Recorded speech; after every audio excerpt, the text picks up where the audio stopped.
because it would give the Pakistanis an excuse to mobilize from the west to the east. Let's go to Boise, Idaho. Good morning on our Independence line. Hi.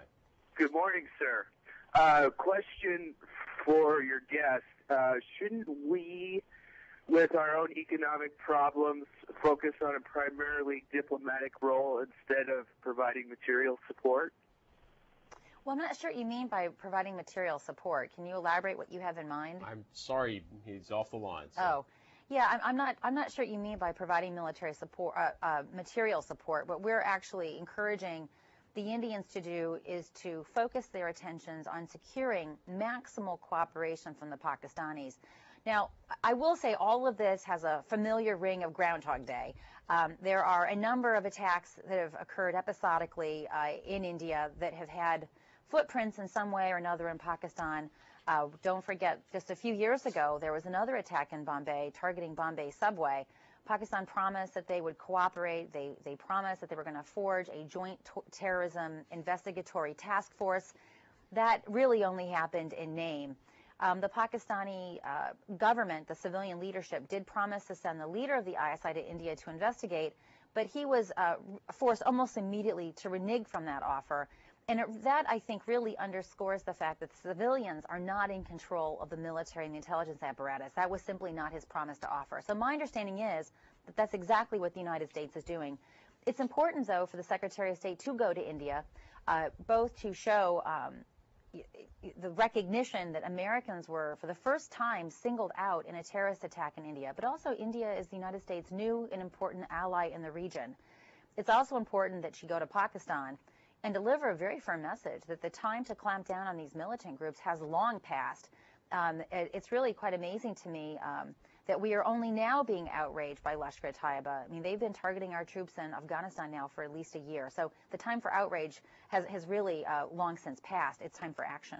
When did Bombay become Mumbai?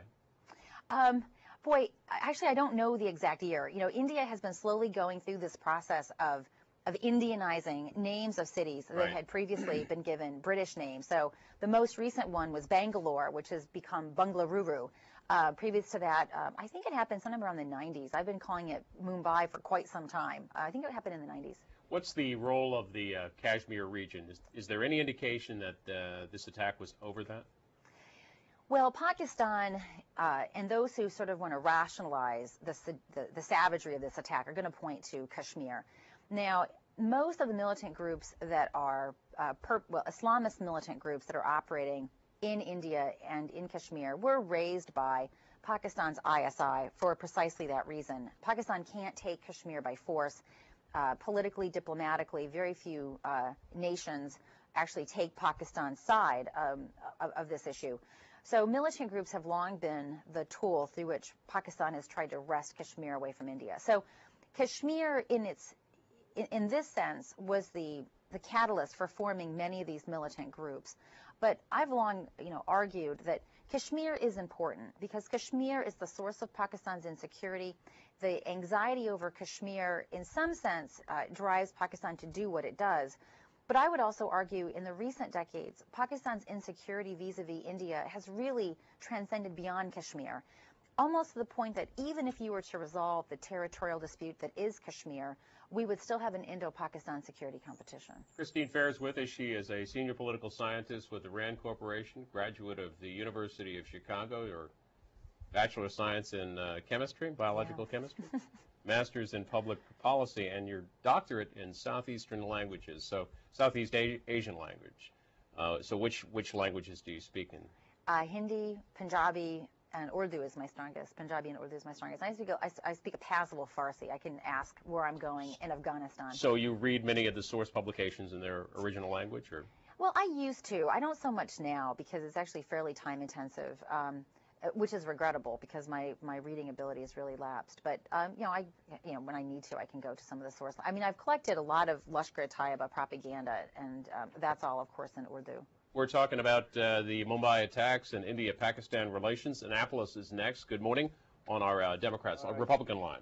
Yes, ma'am. You mentioned several times that your original perception of Lashkar-e-Taiba was incorrect. but you haven't elaborated at all. I believe you've mentioned one time in the entire 15 minutes that you've been on, is the international Islamic problems that are fomenting throughout the entire world. Why don't you give a little bit more of that overview of how this group relates to the problems of an international nature that you have not yet commented on? Well, there's a reason why I haven't commented upon it, because Lashkar-e-Taiba, in its origins, was not really part of this global jihadi landscape that some people point to. In its origins, it was very local. In its operations, it was very local. So, as I said, I've been collecting Lashkar-e-Taiba propaganda really since I was a student in 1995. And when you look at their posters will frequently speak to international conflict. So, for example, I have one poster that juxtaposes Israel-Palestine with Kashmir, with a big jihadi sword. And you know it's a jihadi sword because it's embellished with various Quranic inscriptions, and the hand is wearing the camouflage that you might associate with the mujahid. And the poetry that decorates the poster really links the Kashmir conflict with the Israel conflict. So in their propaganda and in their literature, Lashkar-e-Taiba has tried to situate the conflict in Kashmir within the context of larger current and historical Islamist struggles or situations in which Muslims are trying to throw off states that they think are occupiers or otherwise oppressive. So in their literature, they have tried to do this. But in point of fact, in their actions, they've actually been very local.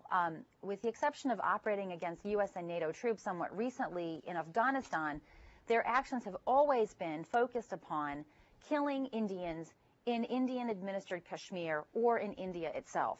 And what makes this attack very different is that even though the targets were very Indian, if you were sitting in Bihar, you would think of the Taj Hotel or the Victoria Terminus, which is really, it has a very long Hindi name now, but you would think of those targets as exclusively Indian.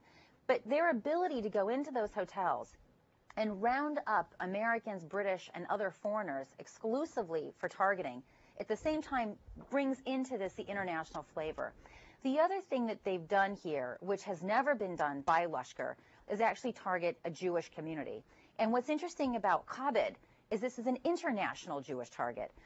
Bombay has had a historical Jewish community for centuries, some very beautiful and important historical synagogues, which are still functioning.